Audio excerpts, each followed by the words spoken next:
Année après année, le cosmos nous dévoile ses secrets. Ses explosions d'étoiles, ses gigantesques trous noirs, ces impressionnants nuages de gaz. Partout, sur Terre comme dans l'espace, des télescopes de haute technologie captent les signaux d'un univers invisible. D'un cosmos dont la taille, l'âge et la violence sont à peine concevables. Les télescopes élargissent sans cesse notre champ d'observation de l'univers.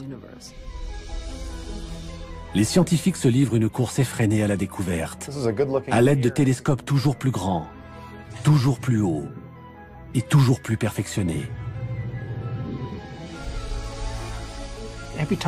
À chaque fois que nous explorons une nouvelle partie de l'univers, nous allons de découverte en surprise. Tout au long du XXe siècle, les télescopes nous ont livré des images provenant d'au-delà de notre planète, d'au-delà de notre galaxie, nous dévoilant des phénomènes qui dépassent notre imagination, comme la naissance de notre univers, la matière invisible ou le mystère de l'énergie noire. Quant à la question du destin ultime de notre univers, elle reste encore en suspens. L'énergie noire est une des clés qui nous permettra de comprendre le sort de l'univers. L'expansion de l'univers est-elle infinie?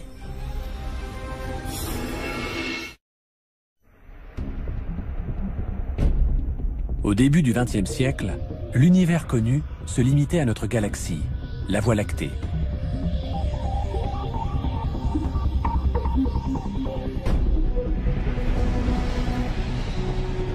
Depuis, nous sommes entrés dans l'âge d'or des découvertes cosmiques. Les télescopes repoussent les limites de notre compréhension du cosmos. Organisés en de vastes réseaux à travers le monde, ces impressionnants télescopes nous révèlent des mystères qui ne cessent de nous émerveiller.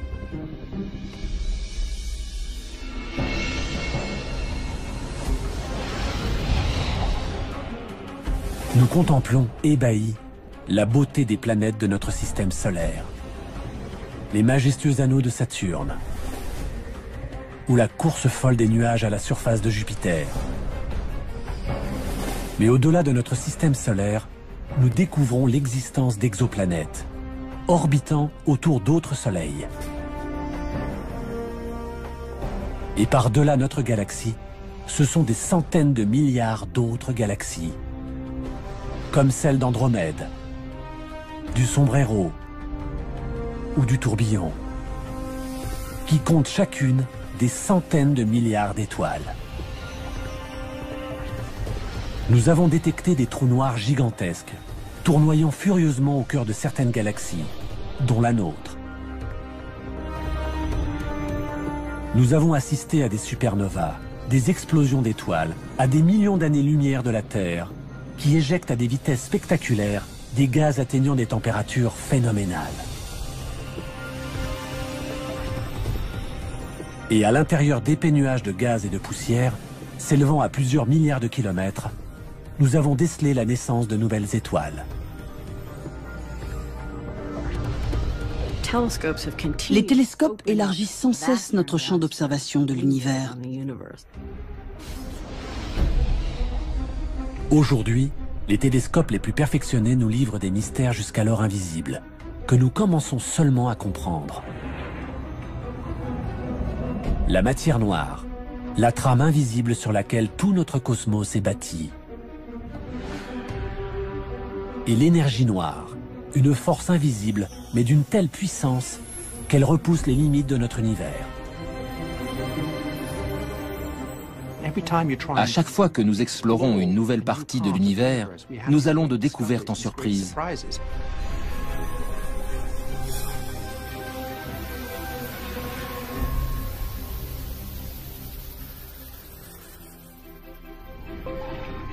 Remontons au début du XXe siècle.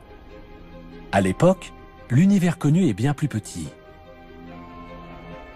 Il y a d'abord notre système solaire, avec le Soleil, la Terre et les autres planètes. Puis tout autour, les millions d'étoiles qui, avec le système solaire, forment notre galaxie, la Voie lactée. Et puis, plus rien.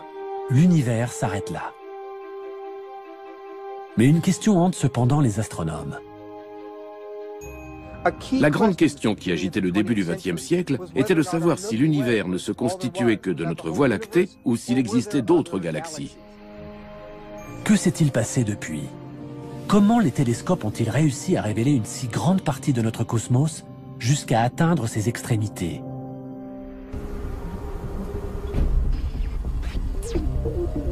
Une petite révolution voit le jour au début des années 1900.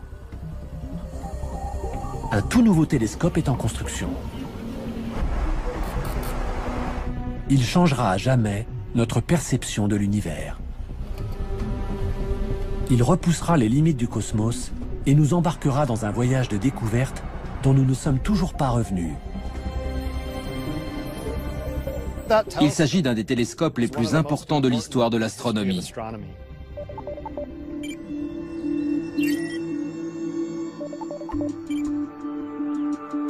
Voici comment tout a commencé. L'astronome que vous voyez là est en train de gravir le mont Wilson, qui du haut de ses 1742 mètres, domine la ville de Pasadena en Californie. Son but? Dépasser les nuages et la brume de la basse atmosphère qui déforment les images télescopiques. Il souhaite étudier la possibilité de construire un observatoire au sommet de ce mont, car l'air y est d'une grande pureté.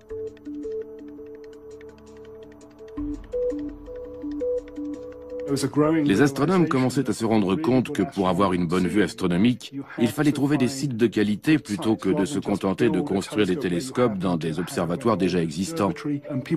Il devenait évident que les montagnes de l'ouest des États-Unis offraient d'excellentes conditions. À l'époque, la simple idée d'installer un observatoire en haut d'une montagne est révolutionnaire et nécessite une lourde organisation logistique.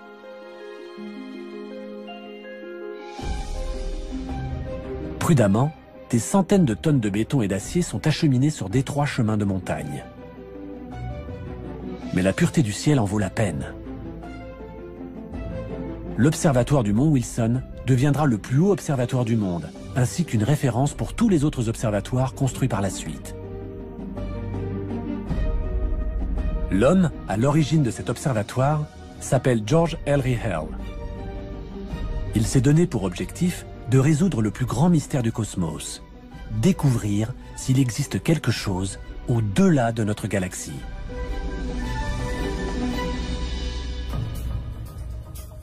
Mais dans son esprit, gagner en altitude n'est qu'un début. Pour pouvoir voir jusqu'au fin fond du cosmos avec la plus grande clarté, son observatoire doit être équipé du plus grand télescope du monde. Les télescopes sont une sorte de réservoir à lumière. Plus un télescope est grand, plus il peut recevoir de lumière et détecter ainsi les étoiles les plus discrètes. Mais Hale rencontre un obstacle de taille. À l'époque, l'objectif de la plupart des télescopes est constitué d'une lentille en verre. Or, à partir d'une certaine taille, les lentilles se déforment sous leur propre poids, ce qui provoque une distorsion des images. Les lentilles en verre ont atteint leurs limites. Hale affine donc son cahier des charges. Ce dont il a besoin, c'est d'un télescope géant, capable de recevoir un maximum de lumière et qui ne soit pas équipé de lentilles. Il se tourne alors vers un télescope inventé par Isaac Newton en 1668. Le télescope réflecteur. Ce type de télescope est équipé d'un miroir concave en métal, et non d'une lentille. Il concentre la lumière en la réfléchissant. Hale décide alors d'entreprendre la construction du plus grand télescope réflecteur jamais construit. La construction de cet instrument géant nécessite une technique et des moyens révolutionnaires. Elle se déroulera sur 11 années. Ce miroir concave, d'un diamètre de 2,50 m, pèse plus de 4 tonnes. Il est fixé à la base d'un tube d'acier long de 12 mètres et est abrité par un dôme de 30 mètres de diamètre.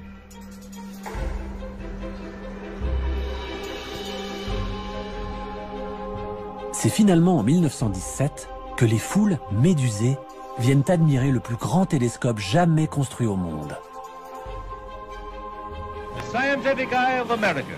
To this mecca of stargazers flock astronomers from all nations.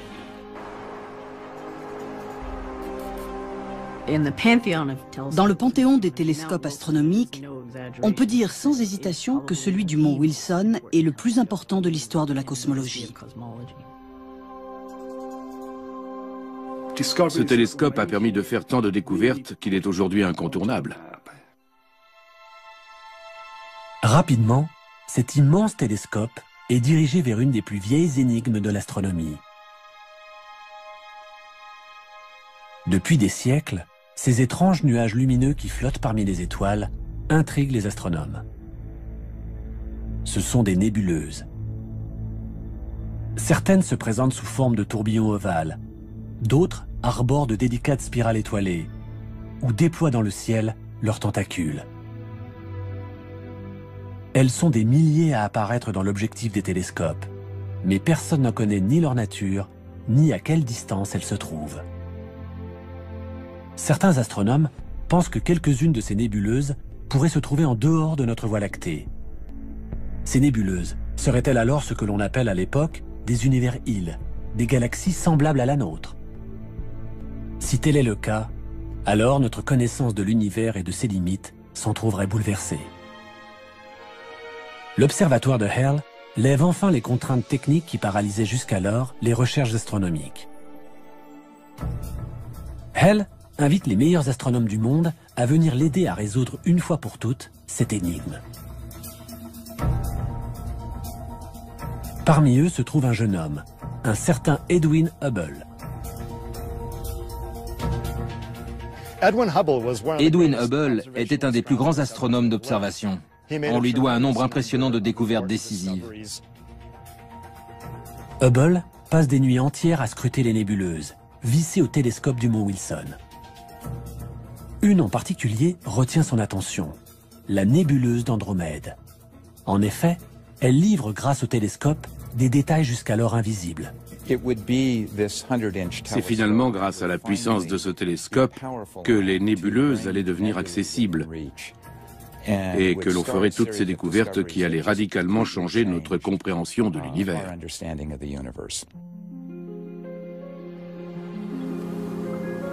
Hubble arrive à distinguer des étoiles à l'intérieur de la nébuleuse d'Andromède. Mais pour savoir s'il s'agit réellement d'un univers-île, qui se trouverait en dehors de la Voie lactée, il doit d'abord trouver à quelle distance elle se trouve de la Terre, ce qui est plus facile à dire qu'à faire. Réussir à calculer des distances dans l'immensité de l'univers est une des missions les plus délicates des astronomes. À l'instar des phares de voiture, plus les étoiles sont proches, plus elles brillent fort. C'est en connaissant leur véritable intensité lumineuse qu'il est possible d'établir leur distance. Cela revient un peu à connaître la puissance d'une ampoule électrique. Mais quand on ne dispose pas de cette donnée, cela complique les choses, comme nous l'explique l'astrophysicienne Kim Weaver. À cette distance, on a l'impression que les phares de la voiture semblent avoir la même intensité que celui de mon vélo. Mais plus la voiture approche, plus il semble évident que la véritable intensité de ces phares est supérieure à celle de la lampe de vélo. Pour les étoiles, c'est la même chose. Si l'on connaît la luminosité intrinsèque d'une étoile, alors on peut en déduire sa distance de la Terre. C'est ce qu'on appelle une chandelle standard. Heureusement pour Hubble, des astronomes venaient de découvrir un certain type d'étoile dont il était possible de calculer la luminosité absolue. Il s'agit des étoiles variables céphéides. Elles se reconnaissent à la variation périodique de leur luminosité. Il ne reste plus à Hubble qu'à trouver une de ces étoiles dans la nébuleuse d'Andromède.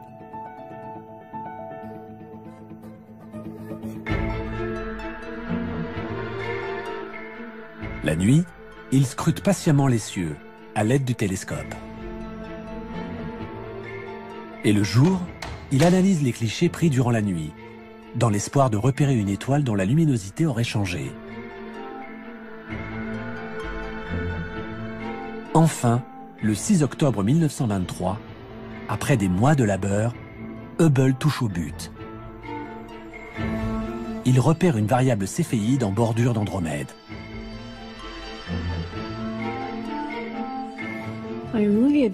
Voici le cliché original d'Edwin Hubble, sur lequel il a trouvé la première céphéide de la galaxie d'Andromède. Il a d'ailleurs marqué d'une croix la position de cette céphéide et ajouté VAR avec un point d'exclamation pour souligner le fait qu'il s'agissait d'une variable céphéide. C'est donc en comparant deux clichés qu'il s'est rendu compte du changement de luminosité de cette étoile.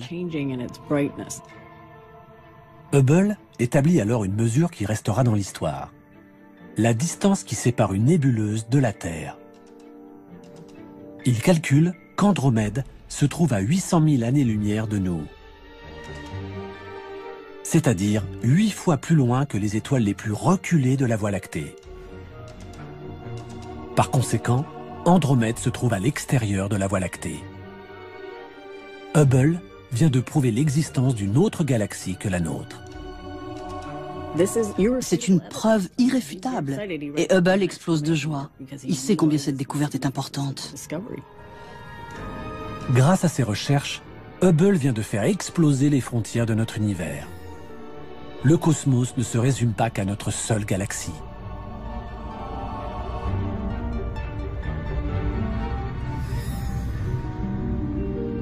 Hubble découvre ensuite qu'Andromède n'est pas unique et qu'il existe encore des douzaines de nébuleuses qui sont en fait des galaxies. Les recherches de Hubble ont révolutionné notre vision de l'univers. Aujourd'hui encore, les télescopes les plus puissants au monde ne font qu'explorer l'univers découvert par Hubble. Capables de voir à des milliards d'années-lumière, ils ont fait connaître les centaines de milliards de nouvelles galaxies, comptant chacune plus de 100 milliards d'étoiles, qui emplissent l'univers. Multipliez tous ces chiffres entre eux, et vous obtiendrez plus d'étoiles dans le ciel que tous les grains de sable des déserts et des plages de la Terre entière. En l'espace d'un instant, l'univers est devenu des centaines de milliards de fois plus grand. Hubble, en prouvant l'existence d'autres galaxies en dehors de la nôtre, donne presque une dimension d'infini à notre univers.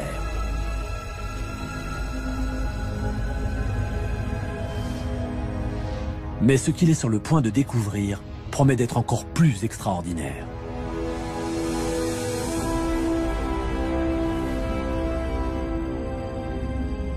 Au cours des années précédentes, certains astronomes avaient remarqué que de nombreuses nébuleuses, identifiées ensuite par Hubble comme des galaxies, s'éloignaient de nous. Hubble s'attache maintenant à en connaître la raison et commence par effectuer des analyses sur la lumière elle-même. Il utilise pour cela une méthode mise au point dans les années 1800. Voici un spectroscope construit vers 1880. Il fait partie de la première génération d'instruments utilisés pour étudier la lumière du Soleil. C'est le genre d'instrument qui a transformé l'astronomie, parce qu'il permet de décomposer la lumière comme jamais on n'aurait pu l'imaginer. Le spectroscope fait apparaître le spectre de la lumière blanche sous forme d'un arc-en-ciel de couleurs. Ce spectre contient des informations utiles pour comprendre le déplacement des étoiles. La lumière se compose d'ondes. Chaque couleur a sa propre longueur d'onde. La longueur d'onde de la lumière bleue est courte, tandis que celle de la lumière rouge est plus longue. Mais quand une galaxie fuse à travers l'univers, on peut observer depuis la Terre une variation de sa longueur d'onde. Si la galaxie se rapproche de la Terre, sa longueur d'onde se rétrécit et apparaît dans les tons bleus. Si la galaxie s'éloigne de nous, alors sa longueur d'onde s'étale et tire vers le rouge. C'est ce que l'on appelle le décalage vers le rouge. Ce phénomène peut servir de compteur de vitesse cosmique. Plus la vitesse d'éloignement de la galaxie est importante, plus sa longueur d'onde se décalera vers le rouge.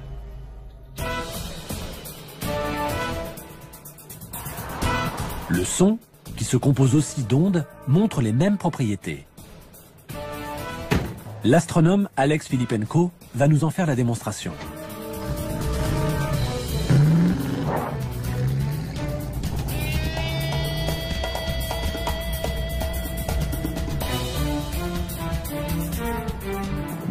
Ça va être amusant. Je vais klaxonner. C'est parti. Le ton du klaxon est constant, bien que la voiture soit en mouvement. Le son qu'entend Filippenko depuis son siège de conducteur est constant. Il ne change pas. Filippenko va à présent rester au bord de la route pour écouter le son du klaxon quand la voiture passera devant lui.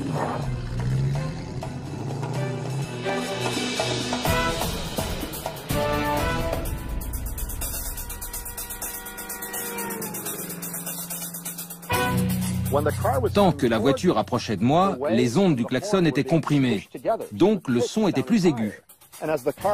Mais quand elle a commencé à s'éloigner, les ondes se sont allongées et le son semblait plus grave. On a entendu... Si cette voiture bleue avait roulé beaucoup plus vite, alors la haute fréquence de la lumière bleue se serait étirée. Et la couleur bleue aurait tiré vers le rouge. Nous aurions vu la voiture rouge. C'est ce qu'on appelle le décalage vers le rouge.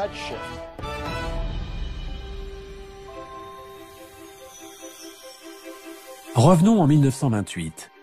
Hubble décide d'étudier le décalage vers le rouge de ces nouvelles galaxies, afin de connaître leur vitesse de déplacement. Il établit un tableau des vitesses des galaxies proches ou plus lointaines. Il cherche à savoir s'il existe une corrélation entre la vitesse de déplacement des galaxies et la distance à laquelle elles se trouvent. Hubble s'épuise des nuits durant à analyser la lumière des galaxies. Mais ses conclusions sont sidérantes. Il découvre que plus une galaxie se trouve loin, plus son décalage vers le rouge est prononcé. Donc, plus vite elle s'éloigne. En 1929, il avait réussi à établir une relation très intéressante entre ces deux phénomènes. Plus les nébuleuses étaient loin, plus elles s'éloignaient vite. Hubble en tire une conclusion stupéfiante. L'univers est en pleine expansion. Si les galaxies semblent s'éloigner de nous, c'est en fait dû à l'univers lui-même, qui ne cesse de croître. Je vais vous expliquer ce qui se passe dans un univers en expansion. Imaginons un univers hypothétique unidimensionnel où ces balles de ping-pong représentent les galaxies et l'élastique, l'univers qui les sépare. Plus l'univers s'étend, plus les balles s'éloignent les unes des autres. Et c'est l'univers tout entier qui s'étend. Plus il y a d'espace, plus on a l'impression que les galaxies les plus lointaines s'éloignent de nous. La découverte de Hubble est une des avancées les plus importantes de l'histoire de l'astronomie. L'univers n'est pas statique. Il ne cesse au contraire de grandir. Si ces galaxies s'éloignent les unes des autres, c'est parce que l'espace qui les sépare est en train de croître. Cette conclusion relève du génie. Jamais Hubble n'aurait été capable de faire une telle découverte sans le télescope du mont Wilson et son miroir de 2,50 m. Aujourd'hui, c'est sur les hauteurs du Nouveau-Mexique qu'un des télescopes les plus perfectionnés du monde reprend et développe les travaux révolutionnaires de Hubble. Le Sloan Digital Sky Survey étudie la lumière de centaines de milliers de galaxies en même temps. Chacun de ces disques en aluminium est en fait une carte des galaxies qui peuvent être observées pendant une partie de la nuit. Chacun des 640 trous que contient cette plaque d'aluminium correspond à une galaxie qui se trouve à des millions d'années-lumière de nous. Ces trous sont reliés par des fibres optiques à une version améliorée du spectroscope utilisé par Edwin Hubble afin de mesurer le décalage vers le rouge de chaque galaxie. Puis, les disques sont insérés par des techniciens à la base du télescope et ajustés en fonction de la région du ciel qui leur correspond. On obtient alors 640 spectres en même temps, ce qui rend notre étude redoutablement efficace.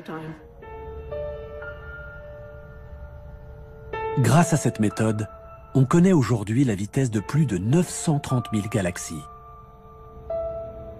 Nous commençons donc à avoir une image plus précise de l'univers dans lequel nous vivons et de la rapidité de son expansion. Mais en 1929, la découverte de Hubble pose une question de taille. Si l'univers est en pleine expansion, quelle est l'origine de ce mouvement ? Hubble s'est donc rendu compte que les étoiles s'éloignaient les unes des autres.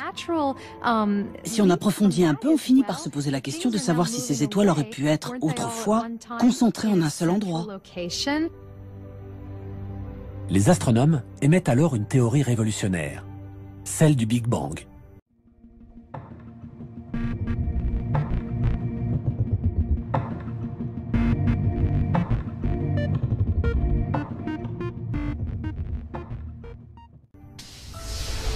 L'instant unique de la naissance de notre univers.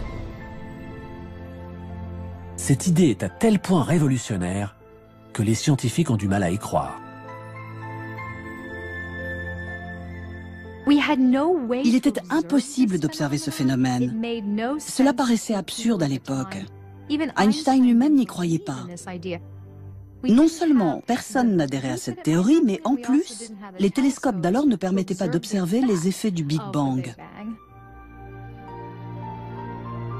Pour étayer cette théorie, les astronomes ont donc besoin d'un télescope radicalement différent, capable de voir ce qui est invisible pour l'œil.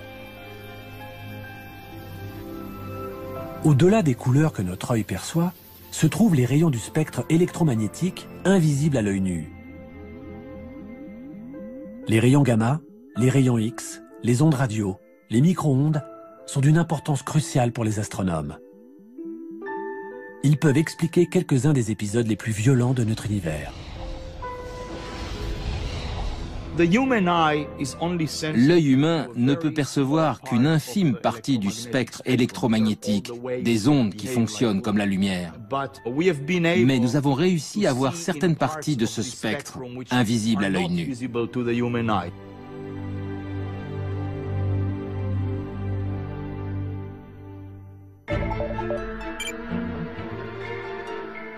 « 1964. Les astronomes Arno Penzias et Robert Wilson testent un nouveau radiotélescope. Son antenne géante leur permet de mesurer les micro-ondes et les ondes radio présentes dans l'espace, grâce à la chaleur qu'elles dégagent.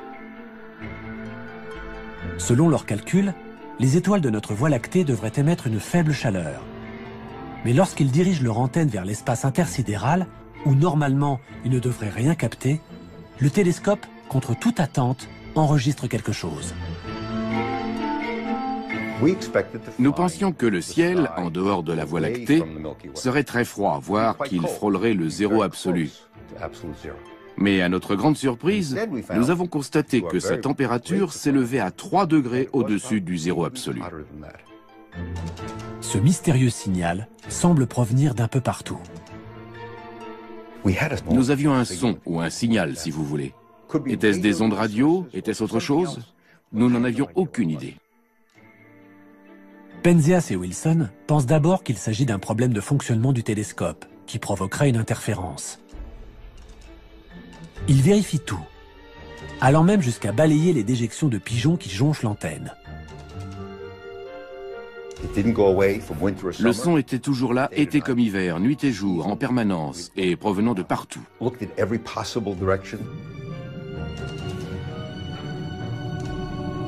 Étaient-ce les restes d'une explosion nucléaire ou des particules chargées qui flottaient dans l'atmosphère?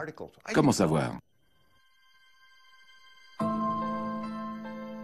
Penzias et Wilson sont dans une impasse. Mais ils entendent parler de travaux menés par une équipe de scientifiques un peu plus loin dans leur rue, à l'université de Princeton. Robert Dicke et ses collègues viennent de démontrer qu'il devrait être possible de capter la rémanence du Big Bang. Ils en ont même calculé la température qui devrait atteindre les 3 degrés Kelvin au-dessus du zéro absolu. J'ai donc appelé au bureau de Robert Dickey et je suis tombé sur lui. Et j'ai appris plus tard qu'après avoir raccroché, il s'est tourné vers ses collègues et leur a dit « Messieurs, nous avons été doublés. » Penzias et Wilson viennent sans le savoir de trouver la première preuve physique de l'existence du Big Bang. Ce signal, capté par leur radiotélescope, est la rémanence de la naissance de l'univers, ou fond diffus cosmique. Aujourd'hui encore, cette découverte est une des plus importantes de tous les temps. Nous entendions l'écho de la création. En 1978, Penzias et Wilson reçoivent le prix Nobel.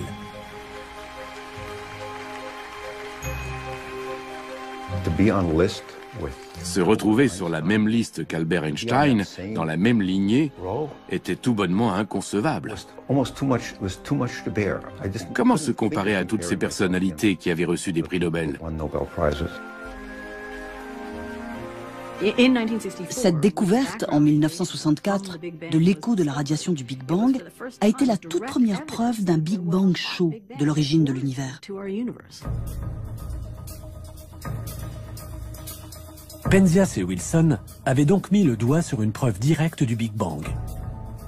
Mais il faudra attendre encore 37 ans et l'arrivée d'une technologie micro-ondes bien plus sophistiquée pour comprendre comment le Big Bang a pu créer l'univers tel que nous le connaissons aujourd'hui.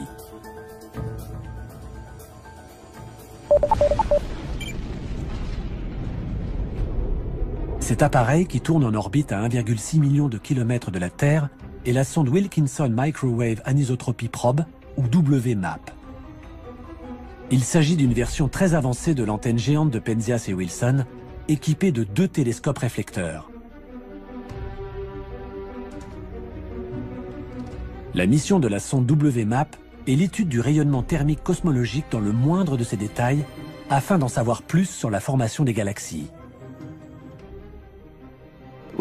Avec la WMAP, nous tentons de remonter jusqu'aux tout premiers instants de l'univers. 1 an après la mise en orbite de la sonde, les premiers résultats sont cartographiés. Les résultats de l'observation étaient étonnants. Au lieu d'une radiation diffuse homogène, nous mesurions des changements de température d'1 millième de pourcentage sur tout l'univers. La WMAP décèle d'infimes fluctuations de température. Le contraste flagrant des changements de température que l'on peut voir ici, qui vont du plus chaud représenté par le rouge au plus froid en bleu, ne sont en fait que des variations de quelques millionièmes de degrés. Ces variations sont donc infimes, mais elles révèlent à l'échelle du ciel des informations d'une importance capitale pour nous.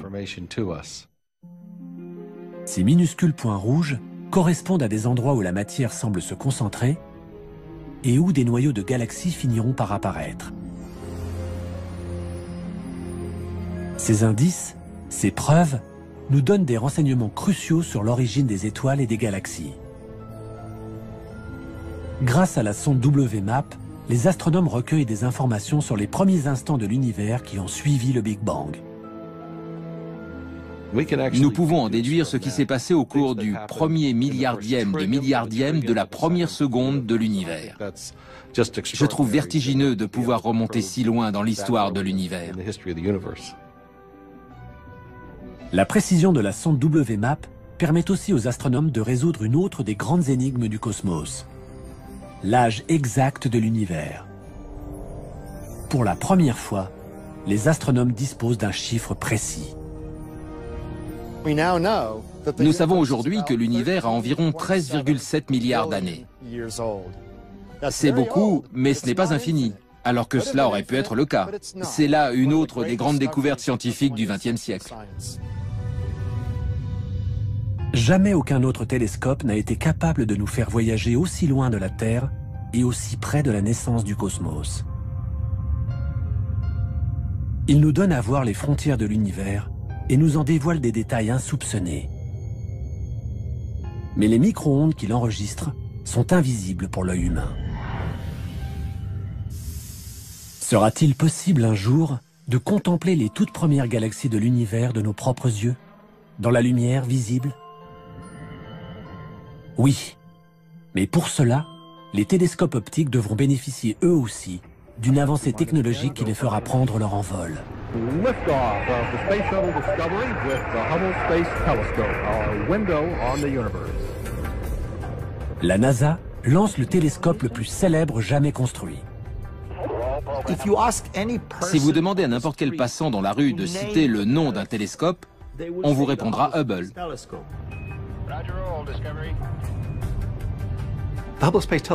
Le télescope spatial Hubble est certainement le télescope le plus productif de l'histoire. Son impact historique est comparable à la première fois où Galilée a dirigé son télescope vers le ciel. Ce télescope de 12 tonnes est un monument à la mémoire de l'homme qui a fait reculer les frontières de notre univers connu. Après une course folle dans l'atmosphère terrestre, il est mis en orbite à près de 600 km au-dessus de nos têtes.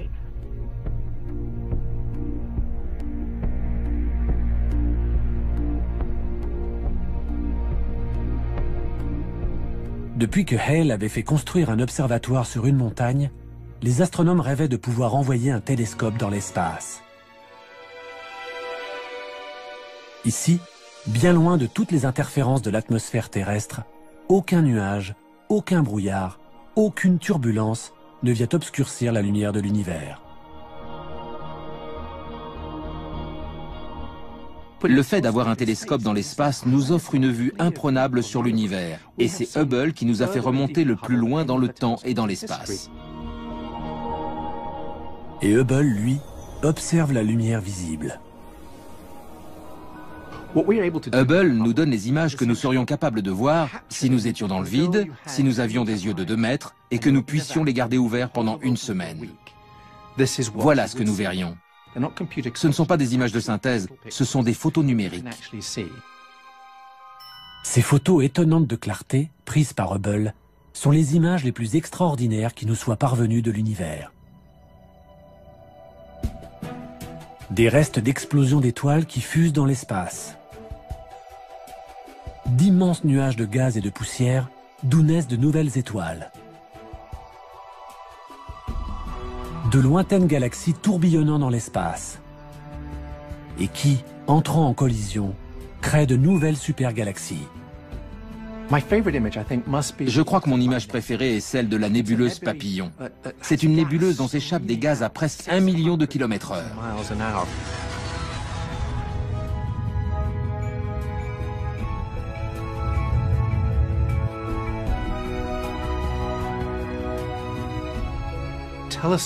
Nous remontons dans le temps. Nous pouvons voir des photos dont le voyage a commencé il y a 13 milliards d'années et qui ont mis autant de temps pour arriver jusqu'à nous. Ce n'est pas seulement dans l'espace que nous voyageons, mais aussi dans le temps. En 1995, les astronomes décident de tester la capacité de Hubble à remonter dans le passé. Ils le dirigent vers un minuscule point noir de l'univers et attendent de voir ce que Hubble leur transmettra.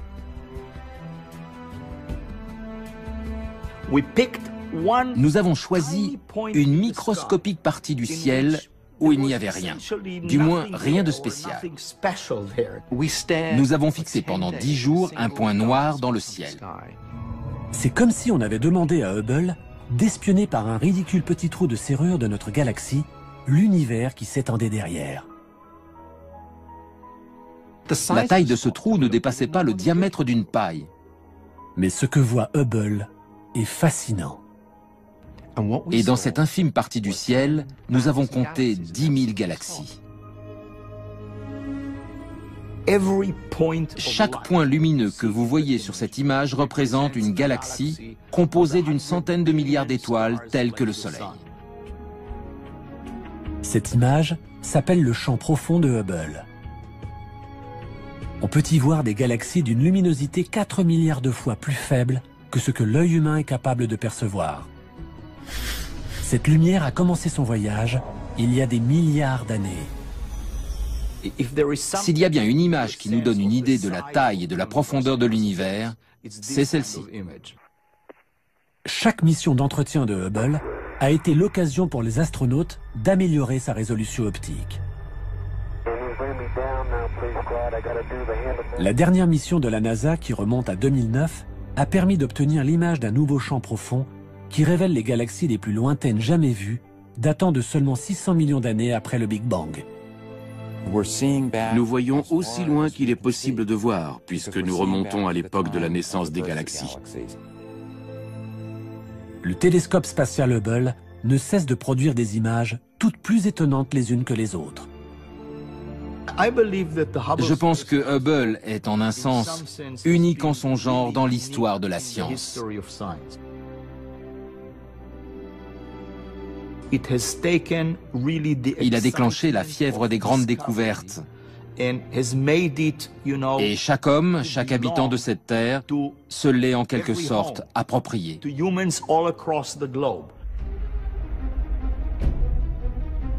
Hubble a permis de mettre les mystères de notre cosmos sous le feu des projecteurs.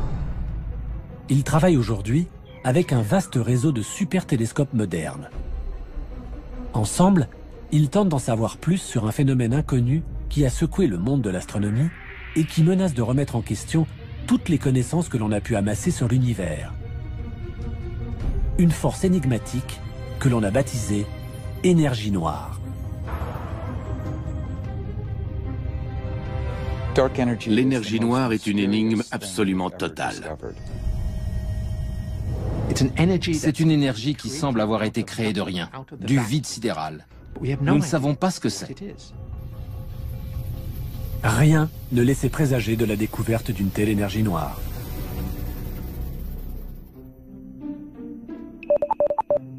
Au milieu des années 90, l'observatoire Keck, construit sur Mauna Kea, le plus haut sommet de Hawaï, accueille une équipe d'astronomes parmi lesquels se trouve Alex Filippenko. Ensemble, ils scrutent les profondeurs du cosmos. Ils savent que l'univers est en pleine expansion. Mais cette expansion durera-t-elle éternellement? Selon eux, l'univers cessera un jour de croître et commencera à ralentir. Quand je jette en l'air cette pomme, elle subit la force gravitationnelle de la Terre qui la fait ralentir, s'arrêter et inverser son mouvement. De la même manière, toutes les galaxies pourraient un jour ralentir, puis stopper l'expansion de l'univers. Et cela pourrait être suivi par une contraction de tout l'univers, par un Big Crunch. L'univers pourrait-il être en train d'inverser son mouvement? Pour mesurer la vitesse des frontières de l'univers, les astronomes ont besoin des télescopes les plus puissants de la Terre. Les miroirs des deux télescopes Keck sont véritablement gigantesques. Ils mesurent 10 mètres de diamètre. Ils ont en outre la particularité de ne pas être constitués d'un seul disque de verre, mais de 36 miroirs hexagonaux.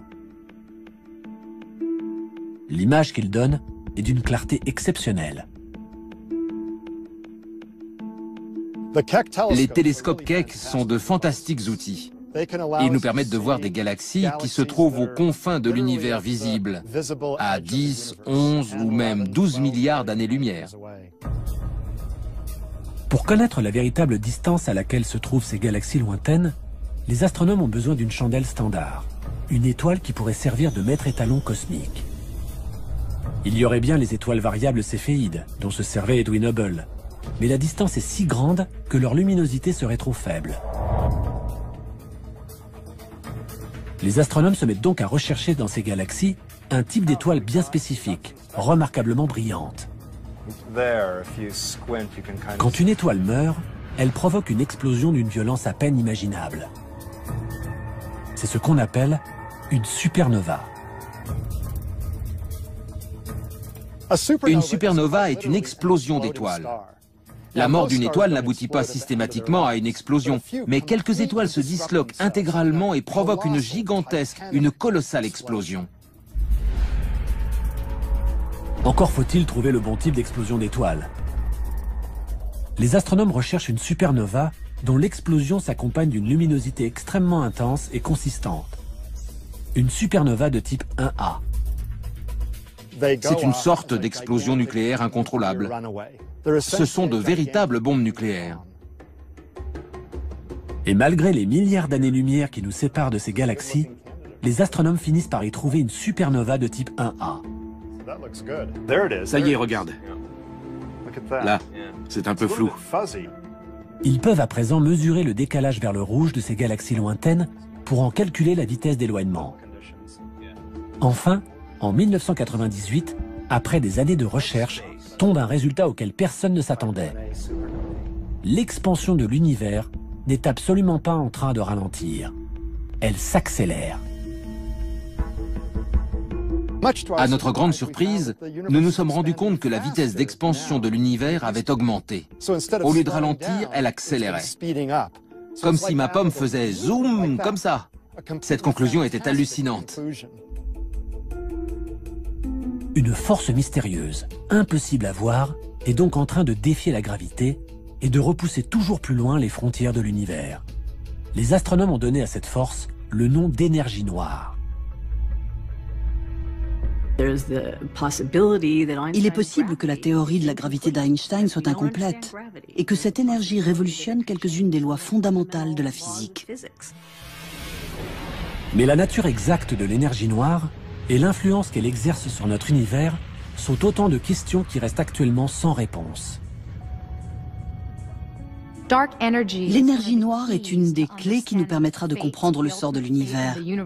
Son expansion sera-t-elle infinie ? L'accélération va-t-elle continuer? Va-t-elle même s'accélérer? Si c'est le cas, l'univers risque de se déchirer. La seule chose dont les astronomes soient sûrs, c'est que cette énergie noire remplit la majeure partie de l'univers.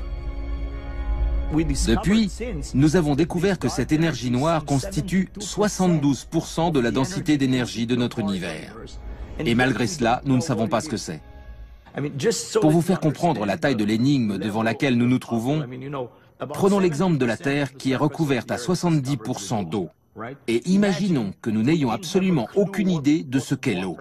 C'est ce qui se passe avec l'énergie noire. Et comme si un seul mystère invisible ne suffisait pas, les scientifiques du laboratoire de la NASA, dédiés à la propulsion à réaction, sont en train d'étudier une substance invisible, tout aussi mystérieuse, la matière noire. La matière noire est invisible. On ne peut la voir qu'en observant la distorsion des objets qui se trouvent derrière.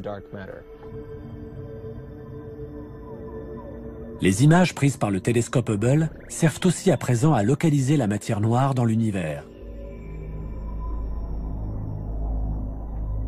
On peut voir sur les photos que cette substance invisible dévie la lumière.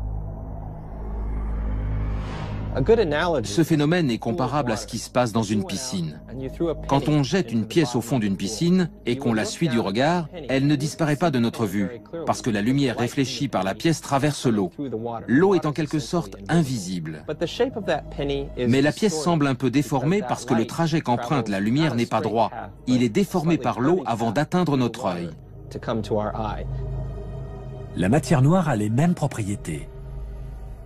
Elle exerce un fort pouvoir gravitationnel sur la lumière qui provient des galaxies lointaines.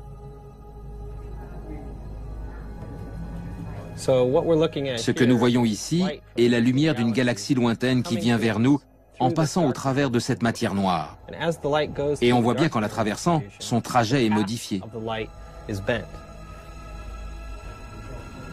Les astronomes ont calculé que cette matière noire remplit 23% de l'univers.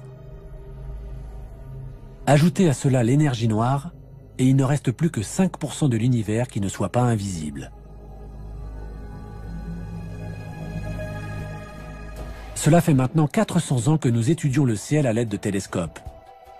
Et pourtant, 95% de l'univers nous est encore complètement inconnu. La prochaine étape est enclenchée.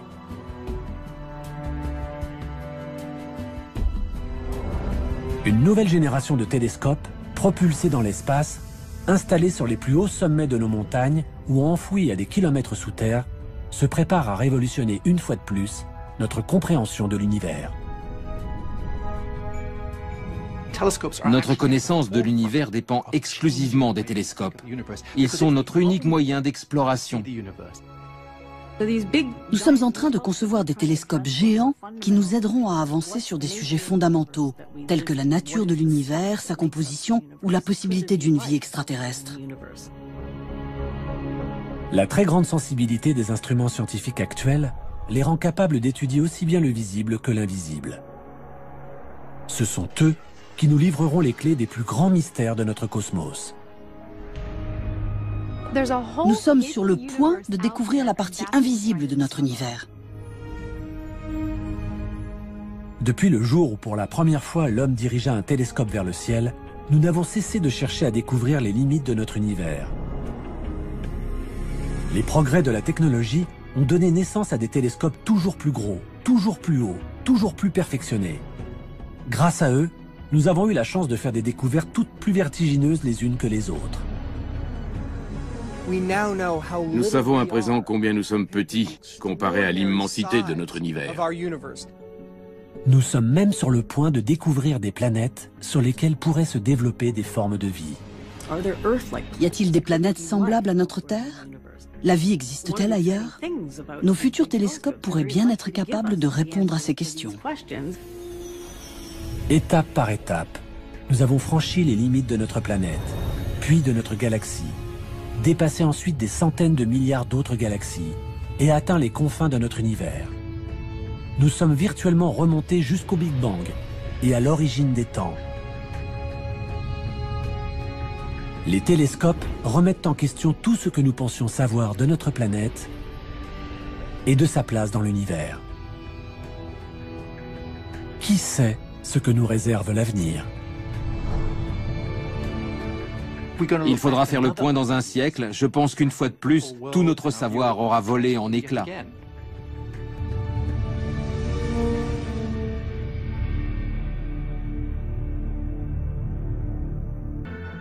Les astronomes